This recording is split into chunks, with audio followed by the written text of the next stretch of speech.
Mirelsa Gonzalez, Nadia Rios, based at the University of Puerto Rico. And our second presenter is Marielsi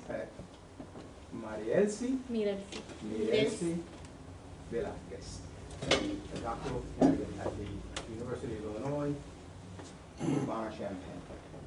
Mirelsa Gonzalez Vélez,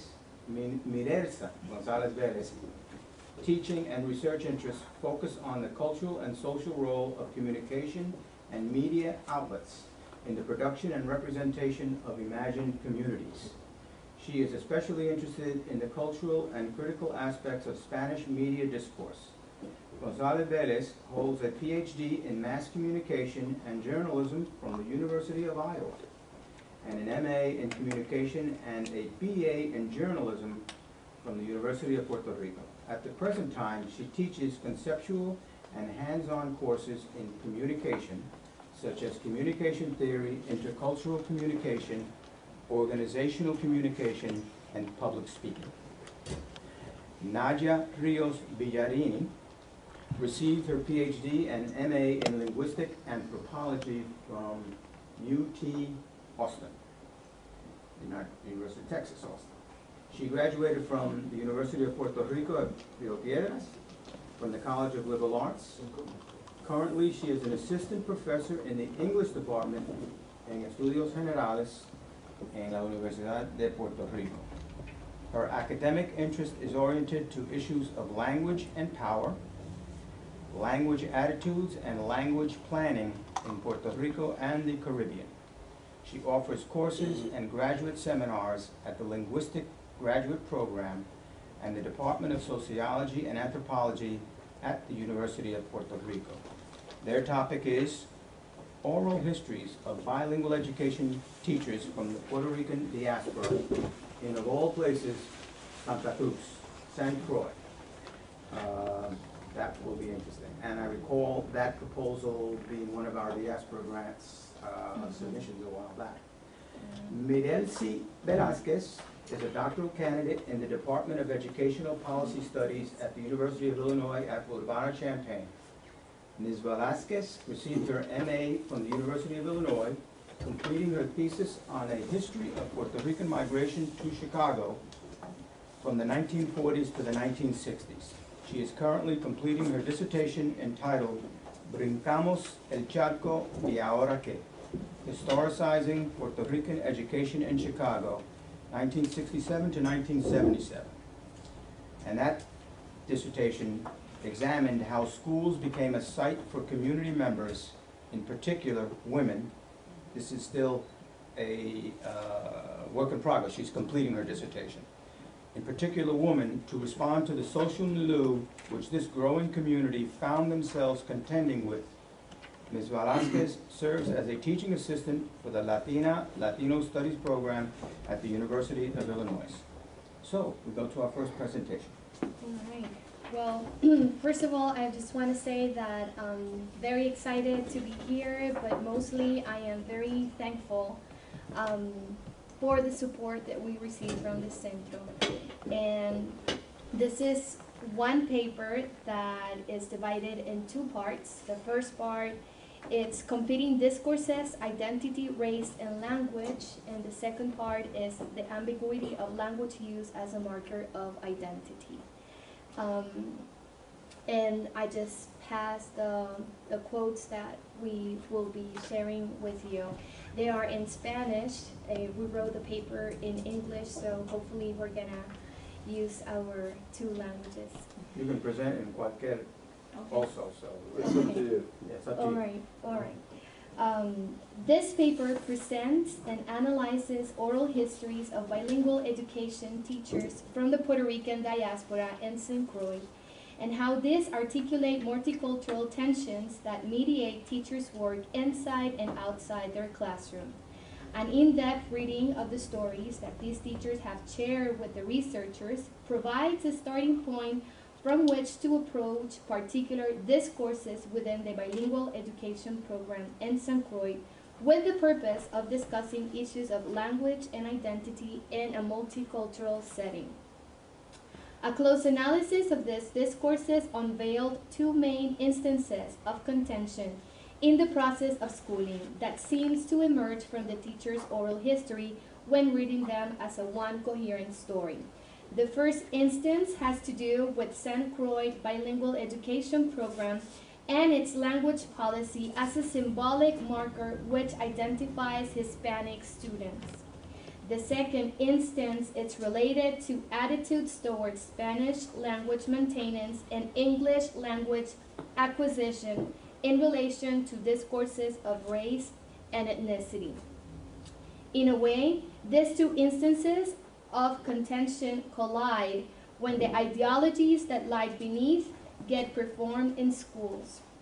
We argue that these ideologies are performed by practices associated to identity formation on the island of St. Croix. These practices embody discourses of the lack of social and cultural capital tied to racial representations and prejudice.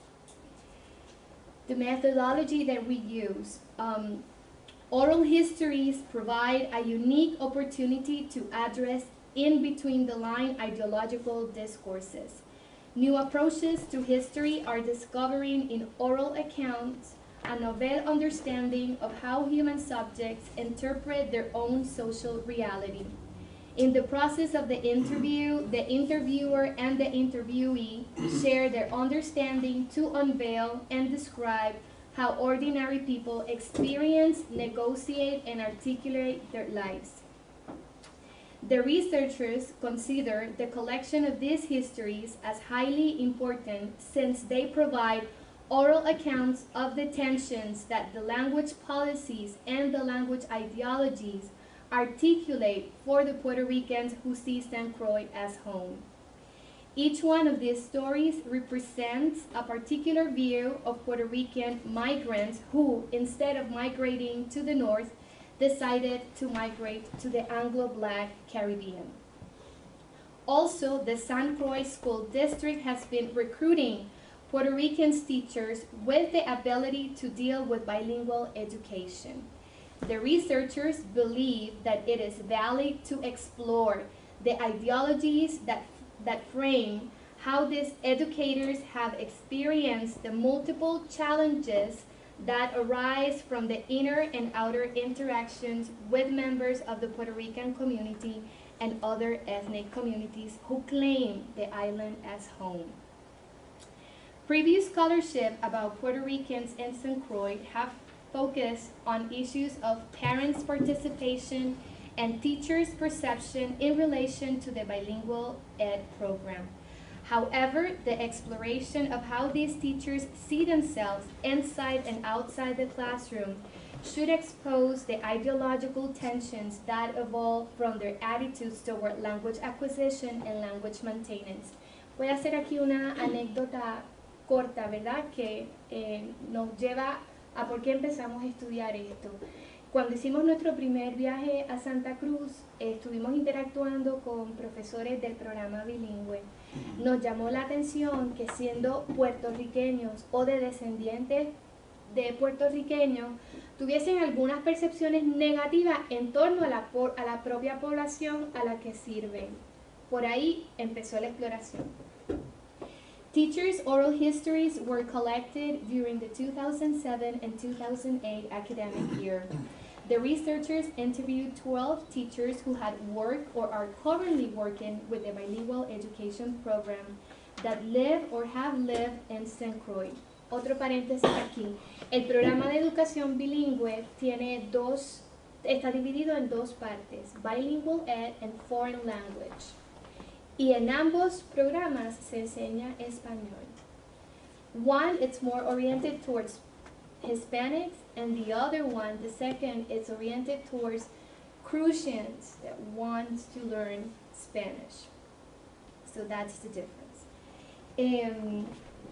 An open-ended questionnaire was developed after completing the first interview to organize the exploration of topics emerging during the conversation. This research was part of a more comprehensive project currently underway that pursues the identification of cultural knowledge and practices produced by the Puerto Rican diaspora in St. Croix. In the 1920s, the first Puerto Rican massive migratory wave came to the island of St. Croix due to an economic crisis after the establishment of 2 military bases in Vieques and in Culebra. In response to the growing numbers of Spanish-speaking students who were now participating in the education system, the Department of Education was forced to offer bilingual education to the newcomers. There is evidence that as soon as 1918, teachers from Puerto Rico were recruited to satisfy the claims made by members from the Puerto Rican community that lived in St. Croix. Otro paréntesis más, también como el proceso de americanización se dio primero en Puerto Rico que en Santa Cruz, se utilizaban muchos modelos implementados ya en Puerto Rico en Santa Cruz. Por ejemplo, no fue casualidad que muchos administradores puertorriqueños vinieran a Santa Cruz en ese principio a organizar el nuevo sistema educativo de las Islas Vírgenes. In order to fulfill the needs of the Hispanic community and to comply with the right of free education, the Department of Education has recruited and trained bilingual teachers from Puerto Rico for the last 9 decades. Even though the need for bilingual education was identified early in the 20th century, the bilingual education program in St. Croix was officially created in 1969 as a result of the federal law known as the Civil Rights Act. Originally, the program was particularly oriented to the Hispanic population, but at the present time, it is supposed to be serving limited English proficiency students, also known as LEP students, regardless of their place of origin. Despite the fact that in St. Croix there is a highly diverse migrant community composed of Arabs, Haitians, West Islanders, and Dominicans from the Dominican Republic, bilingual education is a term used to mark and categorize the English language proficiency needs of the Spanish-speaking population, meaning Puerto Rican and recently Dominicans. It can be argued that although the bilingual program in St. Croix is supposed to provide equal opportunity and access to education for students in need of linguistic competencies in English, it works ideologically as a symbolic marker that stigmatizes a linguistic community that is already stigmatized because of a migratory condition. According to the bilingual education program's policy, its main goal is to integrate students identified as LEP students to English-only classes by developing 4 main language skills: listening, speaking, reading, and writing. Students in the program are identified and categorized as LEP students by using an examination instrument called the Language Assessment Skill Test, which is the one that they also use in the United States.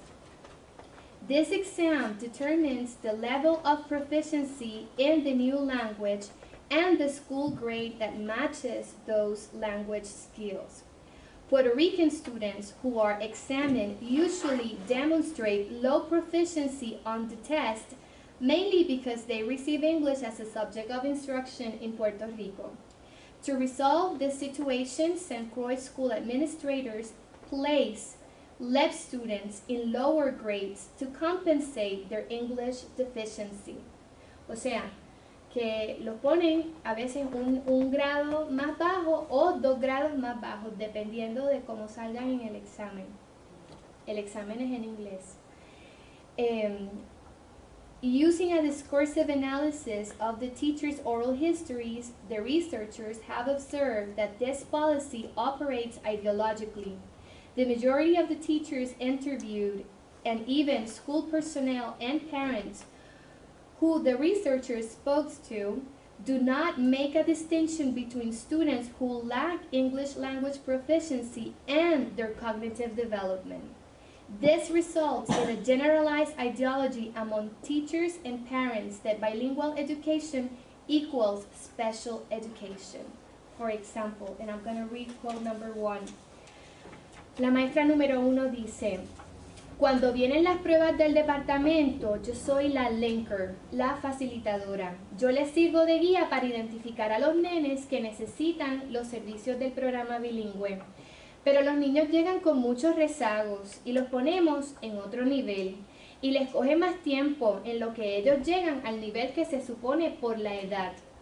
Se les hace más difícil, más cuesta arriba llegar. Hay niños que tienen rezagos en lecturas, en el idioma.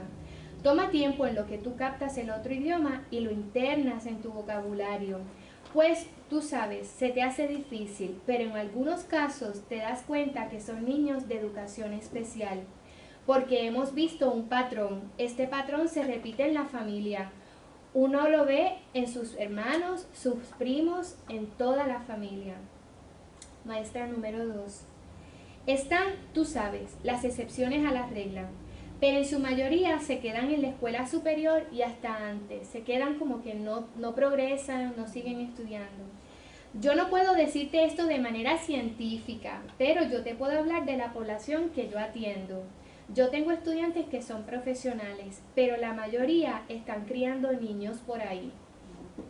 These teachers' comments unveil a prevalent ideology within the bilingual education program that articulates a discourse of language deficiency to represent students who already have been marked as others in the community at large because of their migrant condition.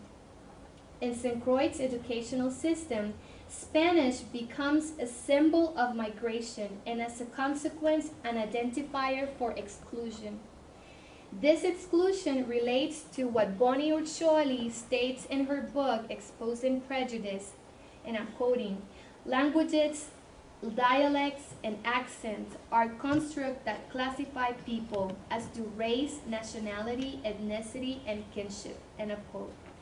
Following Ursholi, it can be argued that in St. Croix and through the ideological structure of the bilingual ed program, Puerto Ricans and other Hispanic students get racialized by using their language proficiency in Spanish and their deficiency in English as a rationale to place and categorize them as students with special needs.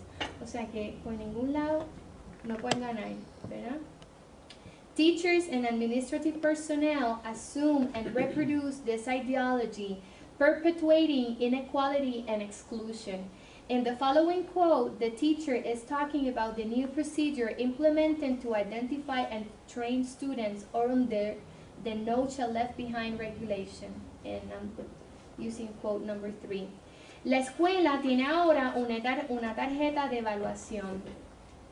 Pearl B la ha pasado 2 veces, pero eso es una presión para los maestros, porque cuando la escuela tiene tantos estudiantes que son English Learner Students, eso nos pone en desventaja. La escuela ha implementado unos coaching para estos exámenes, pero no puedes traer a los niños de educación bilingüe.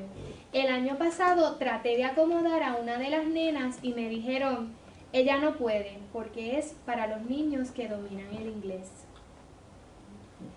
La segunda parte de este trabajo lo que trata de atender es qué pasa con esos maestros que ya sabemos que son puertorriqueños o primera o segunda generación de puertorriqueños que enseñan educación bilingüe en Santa Cruz, que le enseñan a niños que son puertorriqueños o dominicanos en su mayoría, que reconocen que hay unas etiquetas que se le ponen a estos niños, pero que a pesar de reconocer todo eso, en sus salones de clase, como nos presentó Naya, siguen manejando un discurso de carencias, al punto de alguna manera producir cierta equivalencia discursiva entre lo que es educación bilingüe y lo que es educación especial.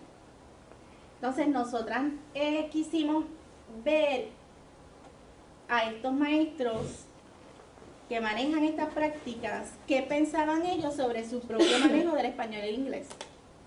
Y un poco cuando recogimos las historias orales intentamos ocultar eso con los maestros. Esta segunda parte del paper lo que trata de atender es esa ambigüedad ideológica que ellos manejan cuando hablan del español y del inglés.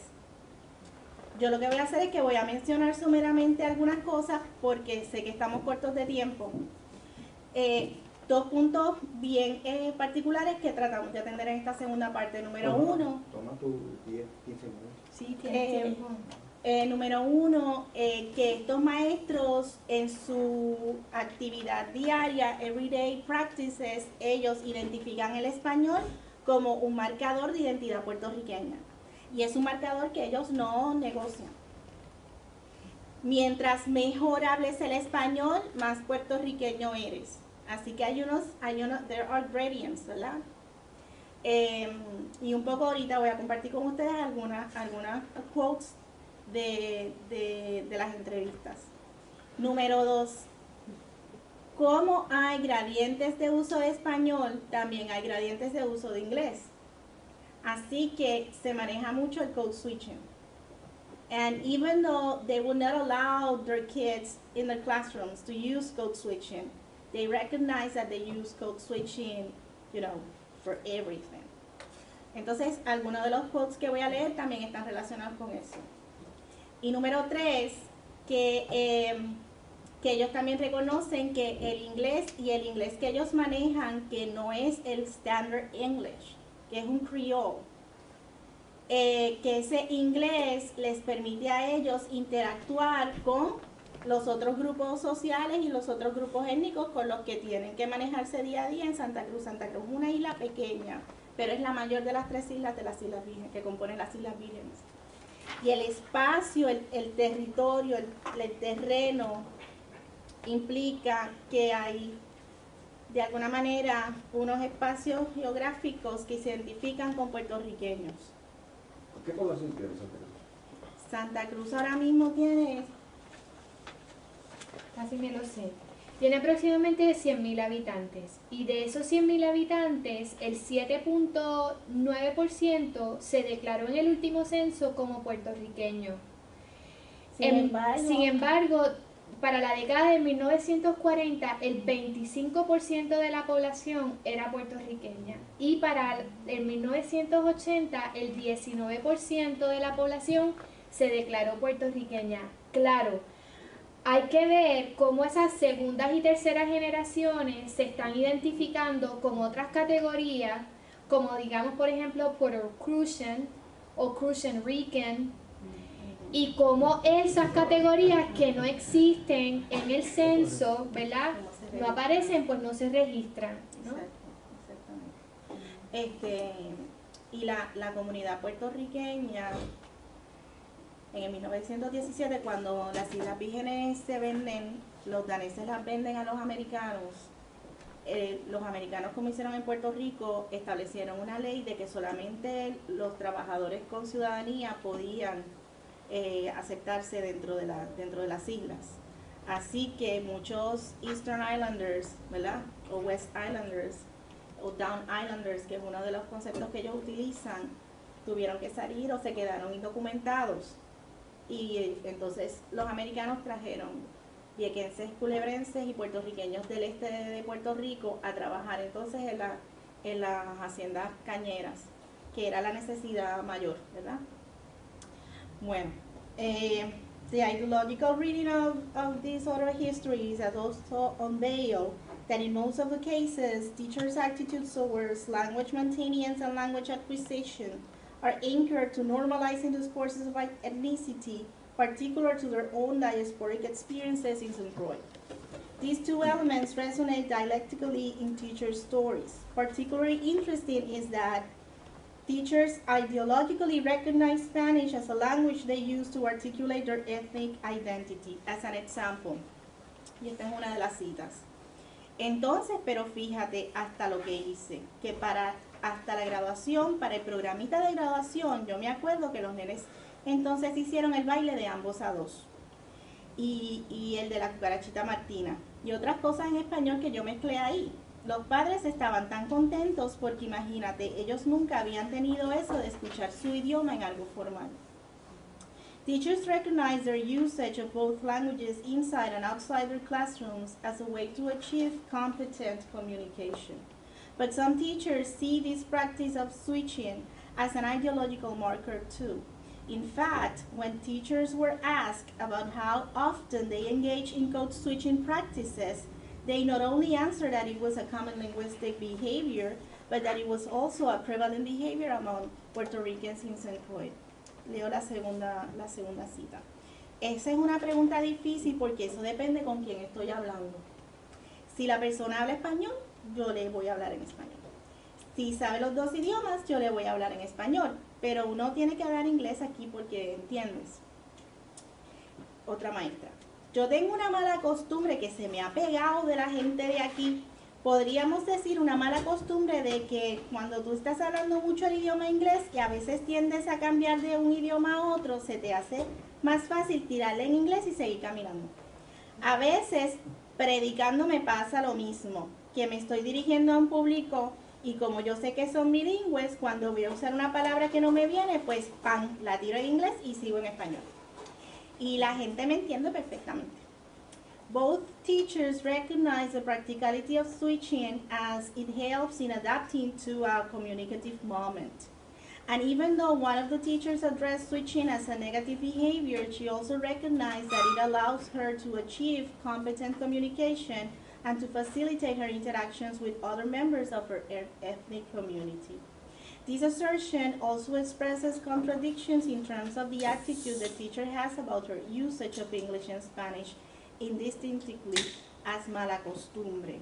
While switching reflects teacher's lack of language ability, her concern is not as much over her proficiency in English, but in Spanish. This is very interesting, mainly because she's now expressing a connection between her identity as Puerto Rican and her ability to speak Spanish. As a bilingual person who is considered older in St. Croix, she uses her English proficiency to perform correctly during everyday interactions with locals. However, as a Puerto Rican, her usage of English through means of code switching constructs a problematic representation of her ethnicity by questioning her ability to speak her language, Spanish. In terms of linguistics, this switching behavior, who relates to code switching,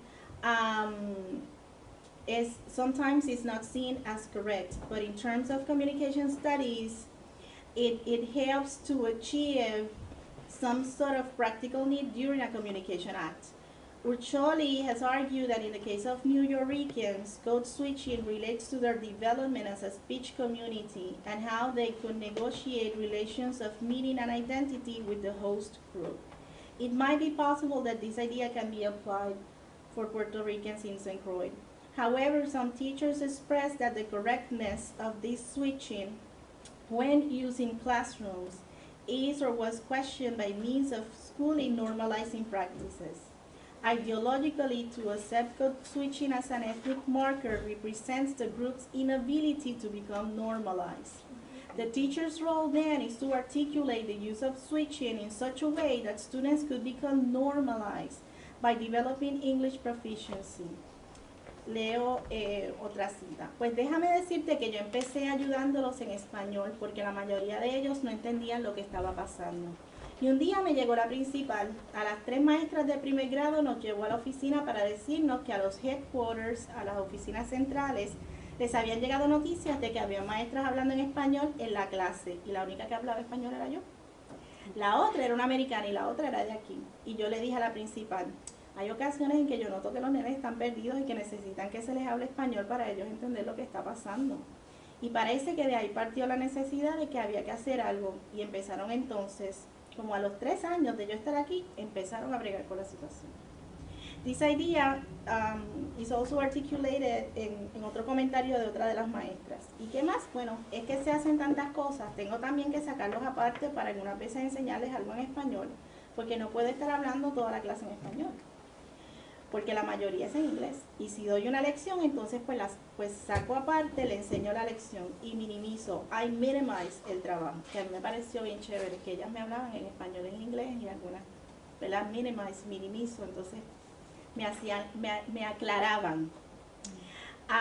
Y otra maestra, ya en segundo grado es que esos niños empiezan a hacer la transición, pero siempre estaban más adelantados en español, naturalmente, que en inglés.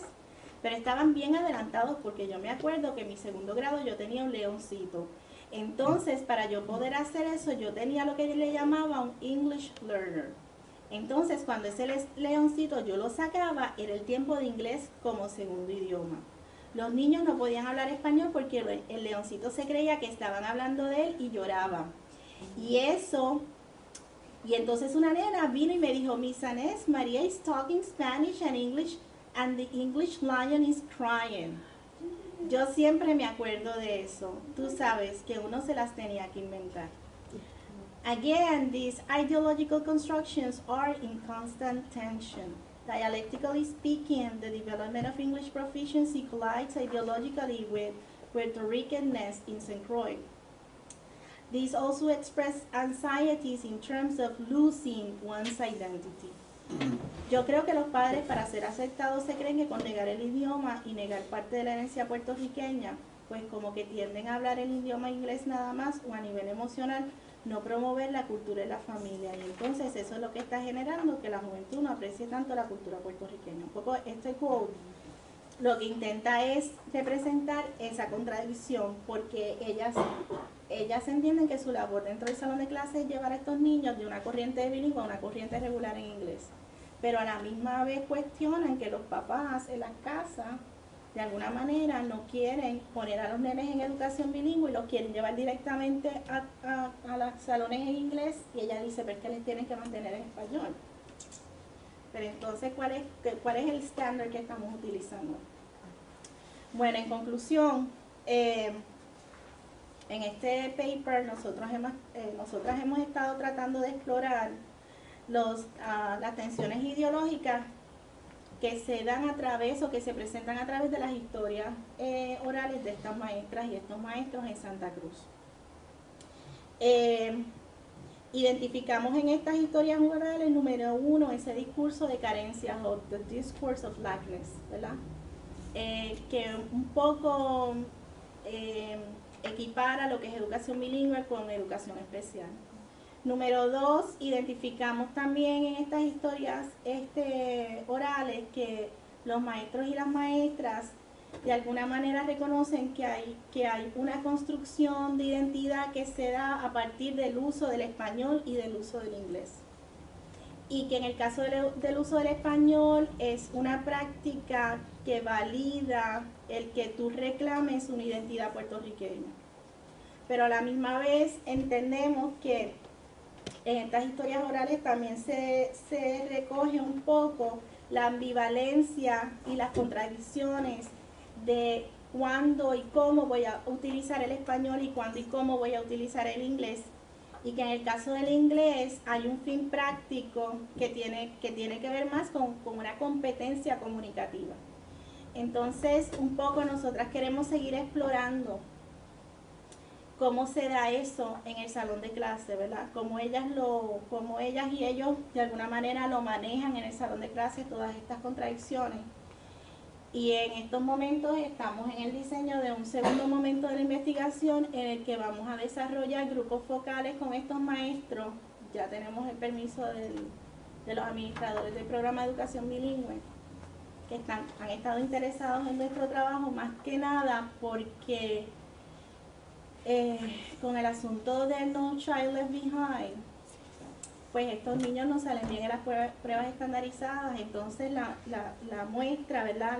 Los porcientos que sacan en los exámenes lo que hacen es que hablan el porciento total del score de las muestras, y siempre salen por debajo, siempre su población estudiantil sale por debajo de lo que es aceptable, ¿verdad? Entonces ellos están muy preocupados por eso. Nosotras entendemos que eso nos da un espacio para explorar otras cosas con los maestros y un poco ver qué pasa con esas construcciones ideológicas. Lo vemos más como una oportunidad que como otra cosa. También este trabajo es uno de un proyecto de investigación que es un poco más abarcador sobre los puertorriqueños en Santa Cruz y que tiene que ver con tratar de producir o articular un profile de la comunidad. Nosotros identificamos que dentro de la comunidad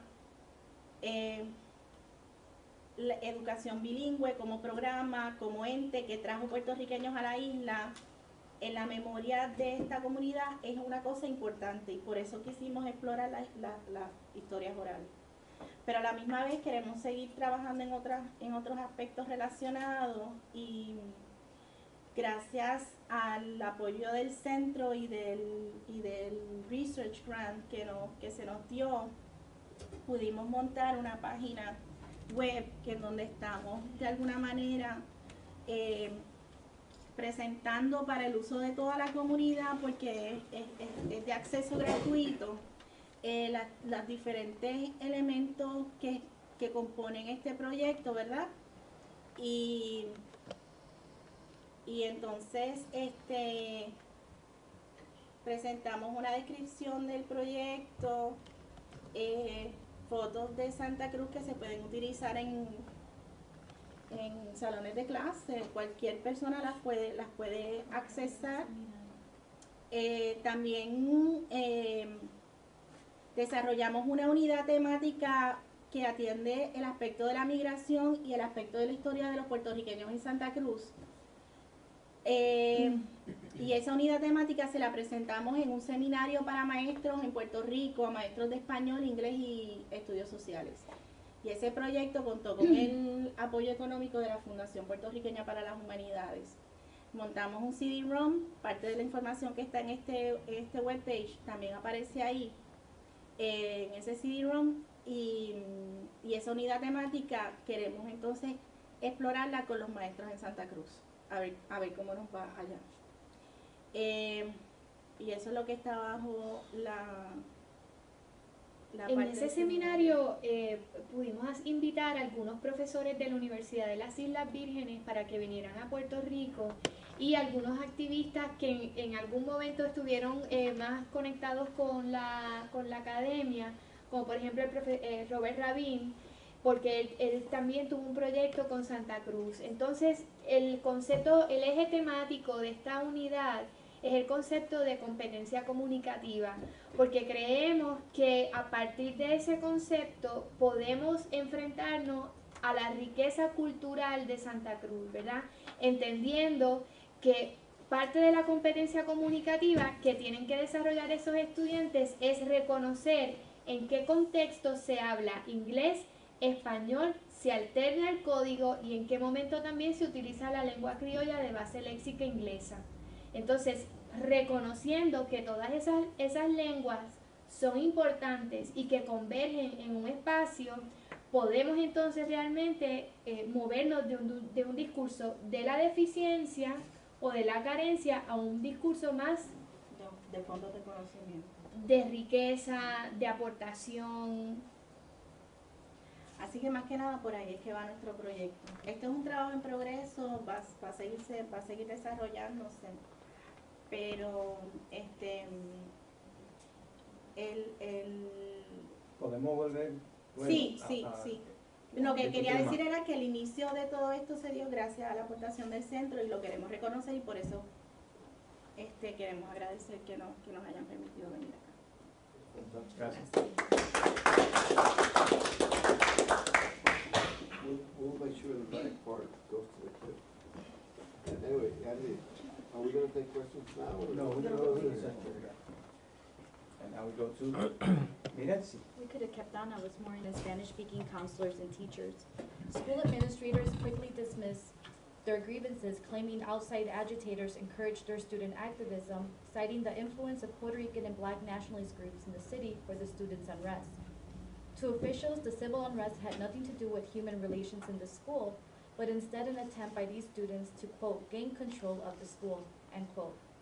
For students of color in Chicago, and more specific to my own work, Puerto Rican students, schools historically served as a space in which the racial conflict The constant displacement of community and people and their marginalization marked their identity and place in the city as their population grew.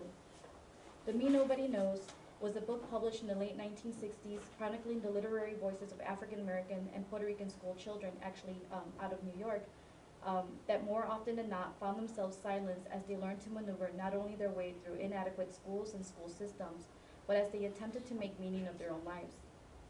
As 13-year-old Victor wrote in the collection, quote, "When I first get up in the morning, I feel fresh and it seems like it would be a good day to me. But after I get in school, things change and they seem to turn into problems for me. And by the end of the day, I don't even feel like I'm young. I feel tired," end quote.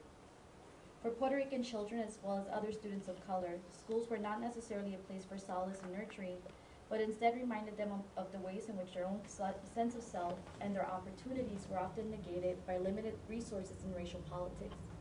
This paper chronicles the complicated ways in which the racialization of Puerto Ricans in Chicago historically resulted in schooling inequalities, forcing community response. Both any media accounts surfacing during that particular era allows for a glimpse of the views held by not only the dominant media in Chicago, but also those of Puerto Ricans themselves through their own writings. The stories of Puerto Ricans in Chicago and their schooling is, as educational scholar John Rury states, quote, "a story of the transformation of urban space, a process wrapped up in perception and the lived reality of shifting social relationships," end quote. According to an early report composed in Chicago by the Mayor's Committee on New Residents, the migration of Puerto Ricans to the mainland was not only due in fact by the social and economic conditions of the islanders post-World War II, but as a reflection of the greater self-confidence of Puerto Ricans as American war veterans, whose aspirations and ambitions could not be satisfied any longer by the limited opportunities on the island. Many Puerto Ricans were initially recruited to Chicago as foundry workers and to work other sectors of the growing industrial labor market of Chicago. Beginning in the early 1940s, Puerto Rican women were also part of a labor recruitment program that brought this population to the city to work as domestic workers for affluent Chicago families. Simultaneously, daughters of Puerto Ricans' own affluent families on the island were attending the University of Chicago and crossed paths with the domestic workers now also in the city. This exchange of sorts between the working class women and those intellectually engaging within higher education made gains for both groups. As the deplorable working conditions of the domesticas became the subject of labor disputes and changes within the city thanks to the help of the university students. Similarly, for those women attending the University of Chicago, such as scholar Elena Padilla, it provided material source to pursue intellectual projects. I argue that these initial events in the lives of Puerto Rican women in Chicago, or genealogies of empowerment, set the stage for the subsequent social activism and civic engagement that came to define the lives of Puerto Ricans in the city in the 1960s and 1970s, in particular surrounding issues of schooling and educational equality. Soon, the Puerto Rican population in Chicago grew from a mere 240 in 1940, jumping to over 30,000 by 1960, resulting in an increase in the number of students in Chicago schools. The unstable housing and labor market and subsequent transient characteristic that came to define the Puerto Rican community forced many school children to transfer schools at high rates or saw themselves pushed out of schools and communities due to redistricting, thus limiting their sense of belonging within Chicago city schools. High rent costs and discriminatory practices limiting the mobility of Puerto Ricans in Chicago, perpetuating a de facto segregation affecting already disadvantaged school children. In 1953, the Chicago Board of Education welcomed the help of outside agencies in dealing with issues pertaining to Puerto Rican students. The Board of Education stated, quote, "The problem for the school is particularly acute with those children who have no knowledge of English. The unfamiliarity of their parents with continental, specifically Chicago, ways of life complicates the problem of the children's adjustment in the new school situation. The size of the population, its location and mobility, and expected migration all affect administrative details in school. The schools would find valuable such information as the sort of educational opportunity which the children have already had and the characteristics of the environment from which they come," end quote. In 1954, the Welfare Council of Metropolitan Chicago recognized problems with the education of Puerto Rican children. However, limiting their focus on the language difficulties faced by students and not necessarily examining the varying ways in which their education was affected by the socioeconomic status that they have now come to occupy in the city, and the lack of resources available to them within the schools. The Chicago Tribune continually ran stories beginning in the 1950s, praising its public school teachers for enabling Puerto Rican students to receive special language training that would allow this community to be quickly coded as American but not necessarily white. And this is one of the many images that would appear in the Chicago Tribune, which I have been trying for about a year and a half to make out the words that the children are writing on the board, because it was the same image that will continually appear issue after issue. Really deprive youngsters the opportunity to talk with someone interested in them in a situation as much unlike a schoolroom as possible, offering these students full scholarships to parochial schools if they improve their English vocabulary and reading comprehension. As the article implied, for those youth who face multiple school transfers, these programs served as a sense of stability in their educational lives, students who were seen as very much in need of intervention from city officials and agencies in order to facilitate their success. Such groups and agencies were praised in a 1957 report released by the Welfare Council of Chicago for the educational opportunities available in Chicago to children and adults in the hopes of aiding the Puerto Rican community in adjusting to life in the city. And by this point, Puerto Ricans had already been present in the city for about 15 to 20 years. A 1961 New York Times article touted the success of Puerto Ricans in Chicago, claiming, quote, "Puerto Rican children have learned English. There is no segregation of minority groups in schools here. Everyone is assigned to the nearest school. Relations of the Puerto Rican students with both native whites and Negroes have been smooth, just as have relations among adults of these groups. Nor has there been any noticeable Puerto Rican involvement in juvenile delinquency or crime here," end quote. And this was a part of a series of articles that were appearing in order to encourage Puerto Ricans to relocate from New York to Chicago. What the journalist did not take into account was that although students were allowed to enroll in local schools, Puerto Rican settlement patterns in the city of Chicago were very much organized along racial and class lines, thus perpetuating segregation within city schools, relegating the population to the poorest and worst equipped in the district. By 1966, more than 11,000 Puerto Rican school children were targeted by the Chicago Board of Education's Teaching English as a Second Language program in order to assist these newcomers to adjust to the city and to an English-speaking community. As the population of second and third generation of Puerto Rican students increased in Chicago, issues of inequality moved beyond language limitations as English became the norm for many. Because Chicago schools did not begin to report Puerto Rican enrollment separately until 1968, obtaining accurate information on this population of students prior to that is quite cumbersome. According to Isidro Lucas's 1970 work on Puerto Rican dropouts in Chicago, even then, identification of Puerto Rican origin was only made by visual count of the teacher in the classroom without checking the actual records. So if a student looked Puerto Rican, therefore they were labeled as such. Many teachers and school officials came to view Puerto Ricans in terms of prevailing prejudices, cliches, and stereotypes as dirty, lazy, wiry, treacherous, aggressive, spics, potential rapists, and knife wielders, and as outsiders rapidly taking over some cities. I guess we did a bad job at taking over cities. Parents shared with researchers angry stories regarding school teachers who were not, as parents and community members realized schools were ignoring the needs of students and seemingly pushing them out of schools. As Richard Margolis claimed in a 1968 report, quote, "It is hardly a coincidence that school systems like Chicago and Philadelphia have recently included Puerto Rican children in their ethnic enrollment totals. Their awakened interest in Puerto Rican pupils is a direct result of pressure from an awakened Puerto Rican community, and if counting the children remains a far cry from teaching them, it is nevertheless the first path, essential step on the path to reform. No school system, no matter how humane its intentions, is likely to come up with a comprehensive program aimed at saving Puerto Rican children unless the community suggests one and presses for its enactment. It appears to be true that education is too important to be left entirely to the educators," end quote. In 1966, the evening of the first official Puerto Rican Day Parade in Chicago, community frustrations inevitably erupted as a white policeman, patrolman Thomas Munyon, shot and wounded a young Puerto Rican man, Aracelis Cruz, leading to a 2-day clash between Chicago police and community members. The community response stemming from the 1966 uprising spoke of the unease under which this population was now living for over 20 years. Until this point, local organizations such as the Caballeros de San Juan sought to economically and socially stabilize the community in order to facilitate their transition into city life. But the 1960s saw a new consciousness within the community with the creation of groups such as the Young Lords to contend with the needs to maintain a sense of stability in terms of housing and employment, eradicating police brutality, and seeking to establish educational equality for its youth, allowing Puerto Ricans to work alongside one another to address their concerns, despite their own organization's ideologies.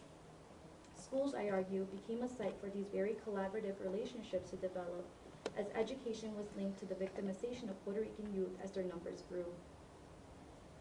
To meet some of the community's demands, then Mayor Richard Daley, the first one, responded with an increase in the city's support of the Operation Head Start program in elementary schools, churches, and settlement houses to alleviate some of the tensions that existed. Education, or adequate schooling at this particular point, has become a critical component in not only addressing community discontent, but linked by the community itself to the overall disinvestment of the city in Puerto Ricans. According to Young Lords founder Jose Chacha Jimenez, Puerto Rican students were, quote, not connecting with schools, end quote. This was evident with the increasing dropout rate from the 1960s to the 1970s, reaching 70% according to some accounts. But just like Puerto Ricans saw themselves pushed out of neighborhoods across the city, the late 1960s saw their stake within community schools questioned and at times ignored. From Lincoln Park to Humboldt Park, Puerto Rican students questioned the role of education and the socioeconomic plight felt by this population. And in December of 1967 alone, the Chicago Board of Education sought to redraw school boundaries in the Humboldt Park community, forcing the transfer of school children out of their own local schools. By then, Puerto Rican parents felt that the boundary change had something to do with the fact that most of the pupils affected were Puerto Ricans.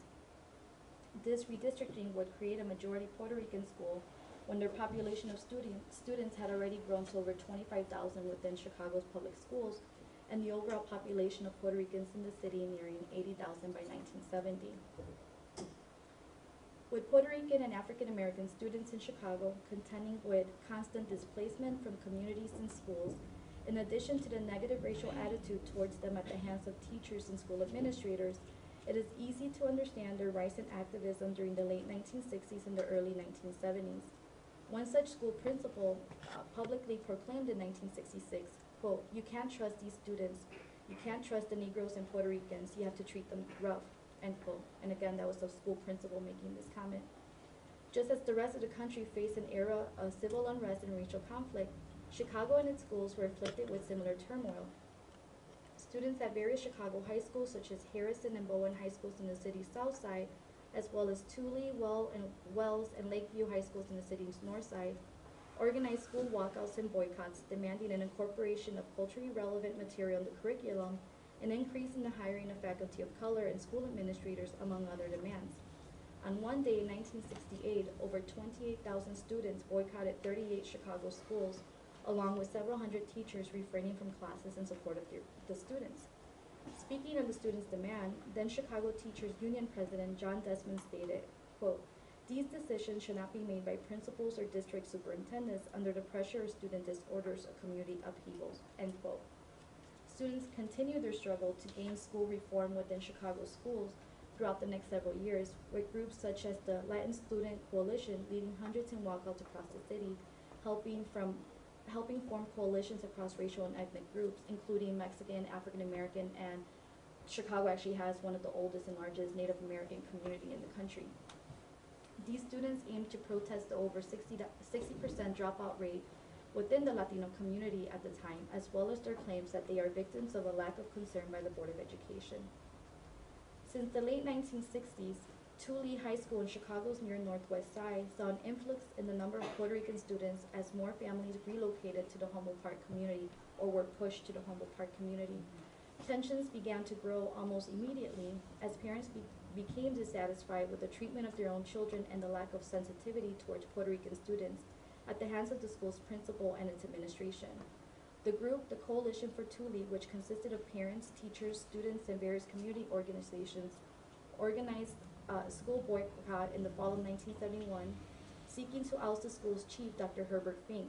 By this same year, the population of Spanish-speaking students at Tule, which mostly Puerto Rican, had reached over 64%, an increase of over 10% from the previous school year alone.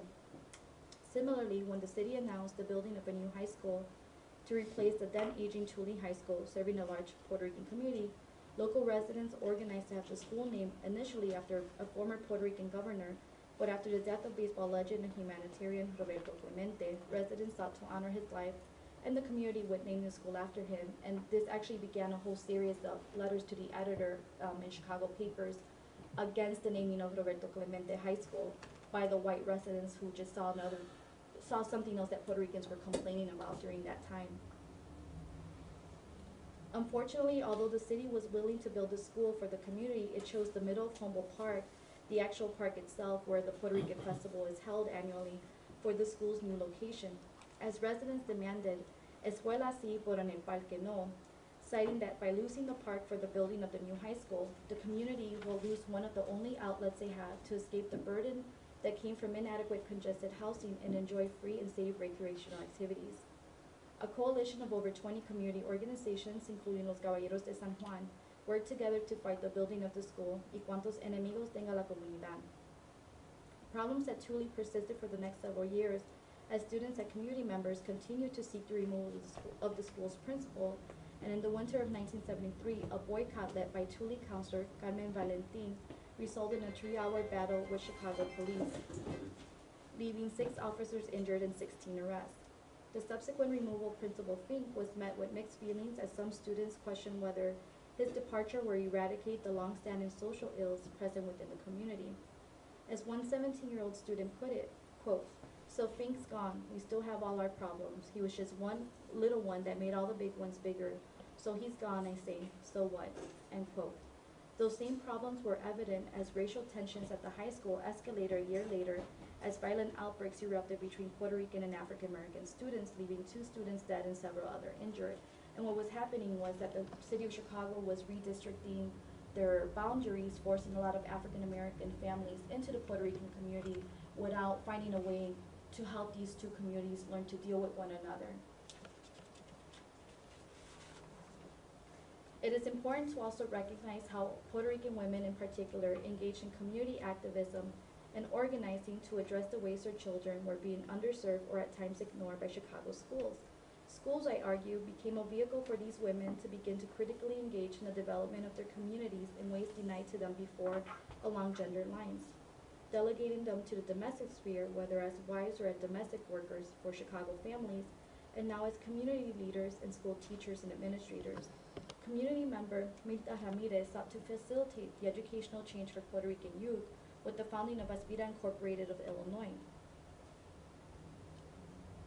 filling the gap not met by local schools, while then herself a young mother attending Northeastern Illinois University. Aspira, initially a New York-based organization, expanded to Chicago and as an effort to enable Chicago's Puerto Rican community to break out of its cycle of poverty through self-help by assisting youth through educational counseling, scholarship, loan procurement, and leadership training. As a representative of the Lakeview Latin American Coalition, in 1971, Mirta was instrumental in leading a march to the home of Chicago's superintendent of schools to question the district's decision to cut federal funding from programs aimed at assisting Spanish-speaking children. Media accounts regularly chronicled the roles women played in addressing schooling and community concerns throughout the 60s and 70s. And events such as those that occurred at Tule High School throughout the early 70s, women oftentimes took leadership roles across all levels. School counselor Carmen Valentin gained local notoriety for encouraging students to boycott classes at Tule, leading to her initial removal from the school. Valentin, who officials reinstated at the school in order to restore order at the troubled school, would later become the target of a student-led walkout aimed at removing her from the now new Roberto Clemente High School, which replaced Tule in the fall of '74. And as many people know, Carmen Valentin was also Puerto Rican prisoner of war for many years, and now was one of the ones granted clemency from former President Bill Clinton. These women and others like them offer new historical alternatives to the lives of Puerto Ricans and other Latinos across U.S. cities, challenging the power dynamics that have limited our own reading of gender genealogies that come to represent Latino history. For these women and many more, the plight of Puerto Rican students across the city became a community and at times a family affair. For as Vicky Ruiz and Virginia Sanchez Gorod remind us, quote, women were critical to forging livable settlements out of such inhospitable sites, end quote. For Puerto Rican women or Latinas in general, their own identities were tied to the communities in which they now found themselves living in, as they continued to make meaning of their own lives. From mothers, teachers, students, and community members, Puerto Rican women forged a critical awareness of how their temporal claim to space continued to limit the educational opportunities offered to this community, while simultaneously inspiring a community of scholars, educators, and activists. These women then became actors in history, intricately affecting the lives of others. Thank you. And thank you also to the Central Research Grant Hunter College. There was actually another part to this about how Puerto Ricans in Chicago, and it's part of the paper if you read it, their identities are linked to their claim to space, but it was something that I just didn't want to go on talking about because we would be here forever, but it's in there if you're interested in seeing what I'm talking about. Well, thank you for that those wonderful presentations. Que ¿Están emigrando gente todavía de Puerto Rico a Santa Cruz? Sí, ¿Y en quién emigra? Bueno, la emigración de puertorriqueños a Santa Cruz se puede un poco estructurar, ¿verdad? Si utilizamos el modelo de la historia un poco en periodos, ¿verdad? Entonces, lo primero tendría que ser reconocer que entre las islas, lo que se conoce como las Islas Vírgenes, en realidad constituye todo ese espacio geográfico que se da entre Tortola, Virgen Gorda, John Van Dyke, que son las Islas Vírgenes Británicas, Y ahí San hay Tomás, San John, Santa Cruz, que son las Islas Vírgenes Americanas, Vieques y Culebra. Que y son hay las puertorriqueños islas. regados en todas esas Sí, islas. y hay hijos y nietos y sobrinos, y es decir, ese movimiento entre islas se estaba dando desde finales de 1800.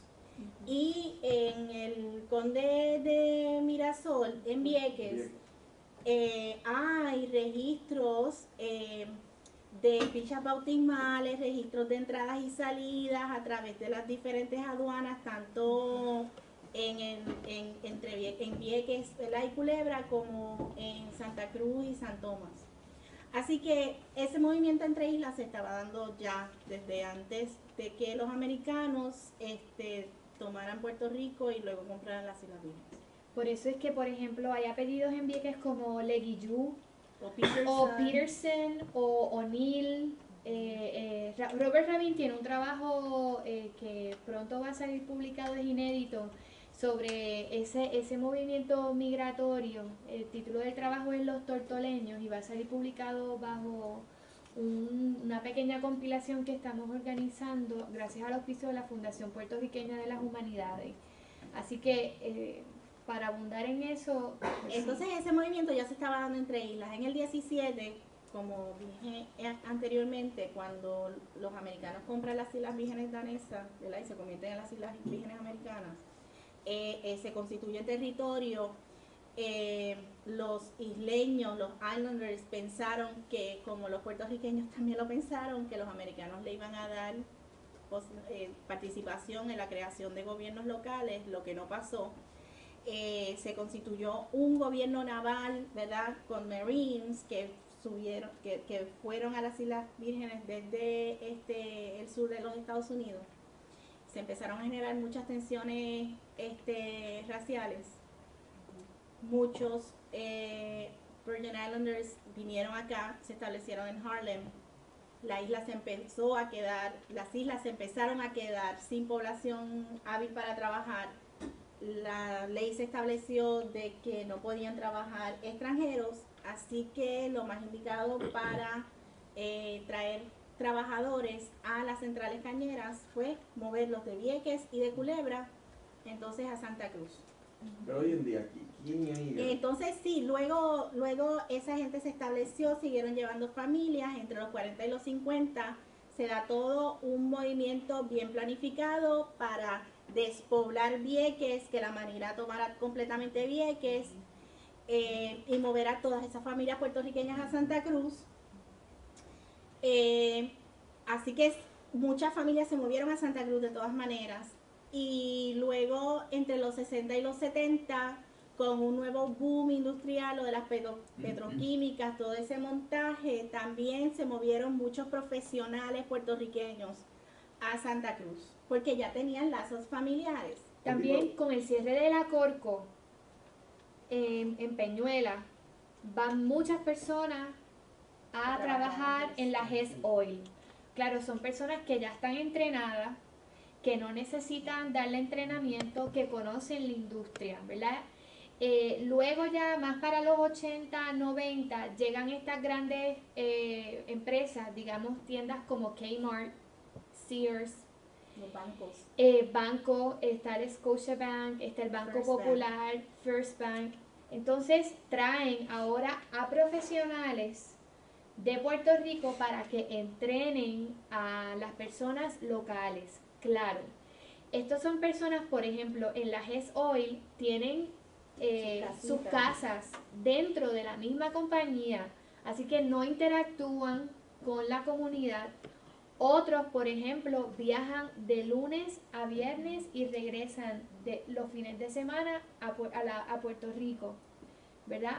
Y eso siguió incrementando esas tensiones raciales, ¿verdad? Porque imagínense, abren un Kmart, van a emplear a 80 personas locales y le meten un manager puertorriqueño que está ahí.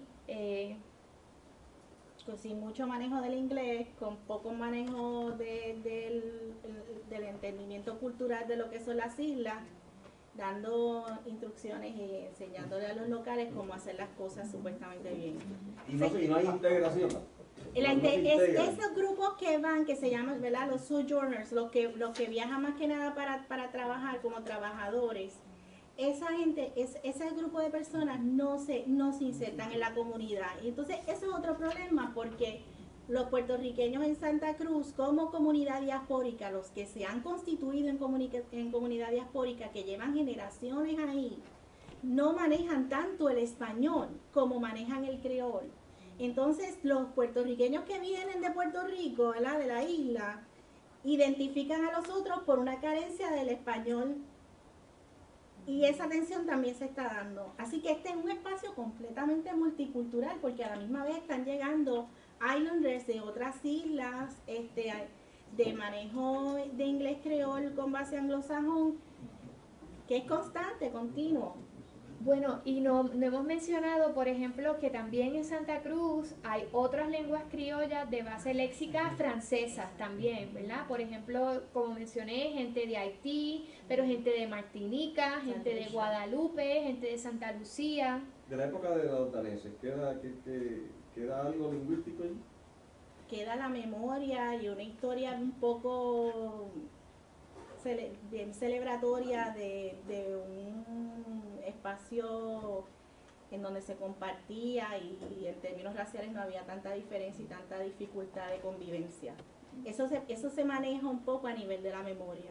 Y también en el plano turístico, ¿verdad? Santa Cruz, por ejemplo, que está relacionado al gobierno danés, existe uno de los atractivos es ir por todos los molinos que son muy distintivos de ese periodo danés y le sacan mucho partido a todo lo que es la arquitectura danesa, así que en ese aspecto cultural turístico también se refuerza mucho la presencia danesa.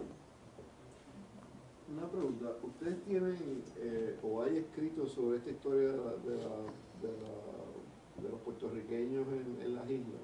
¿Ustedes Pues en 1949, en ese boom de traer muchos antropólogos, sociólogos de Estados Unidos a la Universidad de Puerto Rico, el profesor Clarence Senior hizo un estudio sobre la comunidad puertorriqueña muy interesante. Trató de hacer un perfil de la comunidad y luego más tarde el Centro de Investigaciones Sociales, específicamente dirigido esta iniciativa por el profesor Luis Nieves Falcón, hicieron un estudio sobre las necesidades educativas de la comunidad puertorriqueña en Santa Cruz. Sin embargo, casi todo lo que hay en torno a los puertorriqueños en Santa Cruz son trabajos más bien inéditos, tesis de maestría, de tesis doctorales. Como parte del programa bilingüe también, muchos maestros completaron su maestría en la Universidad del Turabo. Y venían profesores de la Universidad del Turabo a Santa Cruz a impartir los cursos y de ahí también se generaron algunas tesis. Pero trabajos organizados, documentados como tal, nosotros no hemos encontrado. Después quiero hablarles de una idea que nosotros tenemos en el centro de crear historia de varios lugares. Y yo me imagino que estas historias orales, ustedes después que terminen los trabajos las van a donar a nuestra colección. Sí, y eso es parte del compromiso cuando se Me firma. alegro, me alegro. Sí, sí. Esa es una de las razones por las cuales nosotras estamos tan interesadas en este proyecto. Y más que nada, aunque nuestros intereses y nuestros estudios son tan, ¿verdad?, como diferentes, hemos encontrado un common ground en el concepto de competencia comunicativa, en el elemento de la practicalidad, lo práctico, ¿verdad?, el elemento ese pragmático del uso de la comunicación para hacernos y ser parte de una comunidad. Es un punto de entrada. Es un punto de a entrada. la cuestión de la formación de comunidad. Exacto. Iba a comentar, me da pena que alguien se haya ido, pero aquí hay otros que quizás pueden ayudar en esto, de que hay tantos paralelos con la dinámica del lenguaje en los Estados Unidos, en la forma. Tiene una particularidad con los isleños allí, aquí era un programa masivo y el programa bilingüe tomó un vuelo independiente, pero tiene muchos paralelos a la dinámica con los profesores, las tensiones entre los isleños de Puerto Rico y los isleños de Santa Cruz. En ese sentido, nosotros encontramos que la experiencia de los puertorriqueños en Santa Cruz no es muy diferente a la experiencia de otros grupos diaspóricos en Estados Unidos. Sin embargo, nosotras también entendemos que sí hay unas cosas bien particulares de la experiencia de los puertorriqueños en Santa Cruz, y una de ellas es que esta comunidad de los que salieron en el 17, en los 40 se quedaron, desarrollaron una vida allí, lograron alcanzar una cierta visibilidad a nivel de lo político, al punto de que un gobernador, Juan Luis Saldaña, era viequense o era de padres viequenses, y se dio una cierta movilidad en términos políticos y visibilidad en términos sociales de esa comunidad, que luego se perdió. Entonces, esa experiencia de la memoria, ¿verdad?, que se da a través de lo que es el Heritage Puerto Rican US Virgin Friendship Celebration, que se da en el mes de octubre, ¿verdad?, que esa memoria se sigue recordando como una manera bien celebratoria, y la mayoría, digamos, los más viejos de esa generación ven como que bien problemático el que estas nuevas generaciones se llamen a ellas mismas Puerto Crucians o utilicen el creol. Yo quería hacer un contraste similar al que acaba de hacer Edwin en cuestión de la experiencia de la educación bilingüe, pero lo quisiera contrastar no específicamente con los Estados Unidos, sino con la experiencia bilingüe en Puerto Rico. O ahora, los regresos. Porque en estos momentos me parece que en Puerto Rico solamente hay 4 escuelas bilingües, tengo entendido, puedo estar equivocado. Pero me sorprende porque... según tengo entendido. No, Levittown siempre ha tenido un... Pero que aparentemente, según tengo entendido, en todo Puerto Rico solamente hay 4 escuelas bilingües financiadas por el Departamento de Educación de Puerto Rico. Financiadas por el departamento, no privado. No privadas. Pública. Porque privadas pública. casi todas son bilingües ahora. Pública. Y es curioso porque en Puerto Rico, donde el idioma se ha politizado de una manera, pero realmente no se ha politizado desde la perspectiva de la educación bilingüe de los puertorriqueños criados o nacidos en los Estados Unidos que regresan con sus familias a Puerto Rico y que también tienen unos problemas de aprendizaje Sí, claro. por la cuestión del idioma, pero que eso se burocratiza, no se politiza. Como de la educación bilingüe, entre los maestros de educación bilingüe en Santa Cruz, o no hay una ideología como tal, sino que son perspectivas ideológicas más ad hoc. Bueno, en términos de lo que es el programa bilingüe, ha sido un programa que, aunque sí se viene proyectando desde 1918 por la creciente población puertorriqueña, no se formaliza hasta finales del 60, principios de los 70. Y aún así hay mucha ambivalencia en términos de lo que es misión, visión y estrategias educativas, ¿verdad? Por ejemplo, muy común entre los maestros que ellos digan, bueno, esto realmente no es un programa de educación bilingüe, esto en realidad es English as a Second Language. Un programa porque ha habido mucha ambivalencia entre un programa de mantenimiento, un programa de inmersión, y eso los maestros lo reconocen. Por otro lado, hay una realidad que los maestros tienen muy viva, y es que ellos dicen, mira, ¿para qué? Como recogía Mirers en algunas citas, ¿para qué yo voy a enseñar educación bilingüe si en verdad lo que estos niños necesitan es entrar a la corriente regular lo antes posible? De ahí viene precisamente la pregunta, porque en las citas... Of the things that I don't see forcefully addressed here is the role of the Catholic Church in Chicago, and I know there is a contrast when you compare it to New York or to other you know, the Catholic Church was contradictory, right? I mean, Puerto Rico is the de facto assimilation, you know, kind of English to what have you. But in many places, certainly Boston, New York, it was a path towards a middle-class education for poor families. Okay, it played its role. But in Chicago, if I recall, you know, what I hear when I go to conferences and so forth, it was not a very welcoming church. You know, the Irish groups that controlled the church kind of pushed the Puerto Rican community away, and I was wondering if in that process, I don't think it was so welcoming, the public school, but I know but I think, and I'm asking you, whether the Catholic Church in Chicago was somewhat adversarial, not just not welcoming, but a little bit more kind of close to the Puerto Ricans that went to Chicago.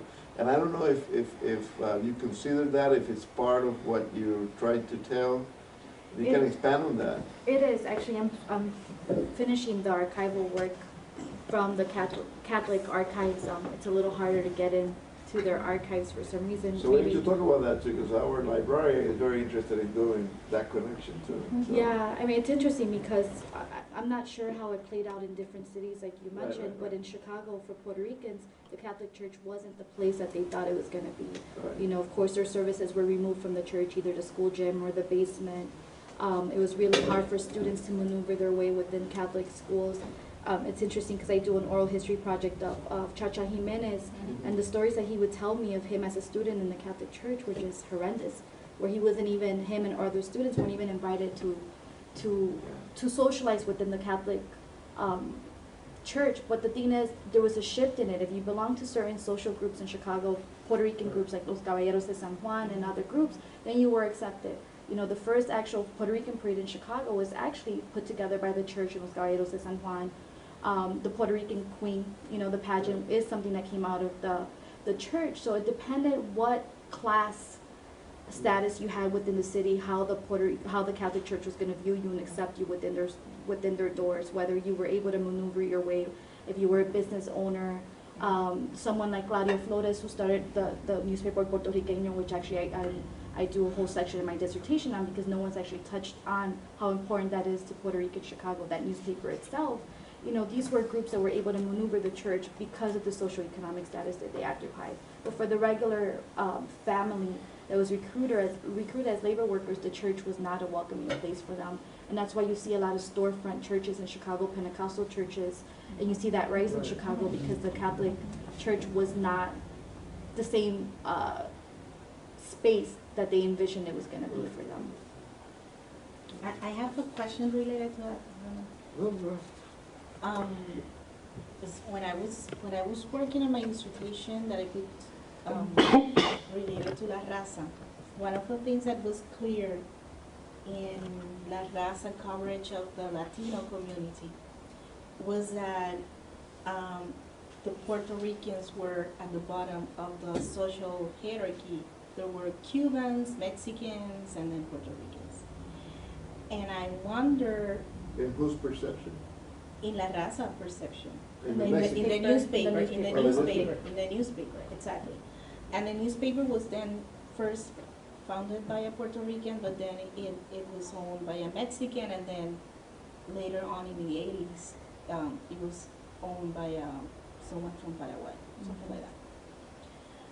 But I wonder, because I don't recall seeing any story in La Raza during, you know, those the 70s, those years. I don't recall seeing any kind of story related to Puerto Rican struggles to, you know, to be fairly serviced by the education system.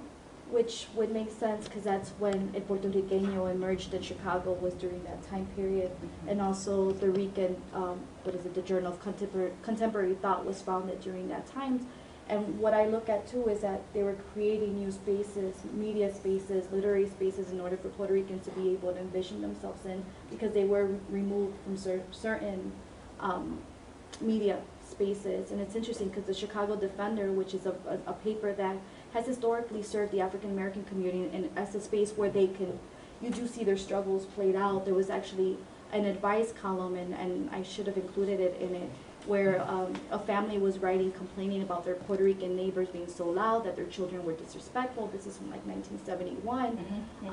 And the African American columnist in the Chicago Defender said, well, they should send them back. Very negative views on Puerto Ricans themselves, and it's like, hold on, shouldn't you be working side by side with one another? So there is that racial conflict among communities. I don't do a lot of work on La Raza, and that's a big part of it was because there was not a lot written on Puerto Ricans.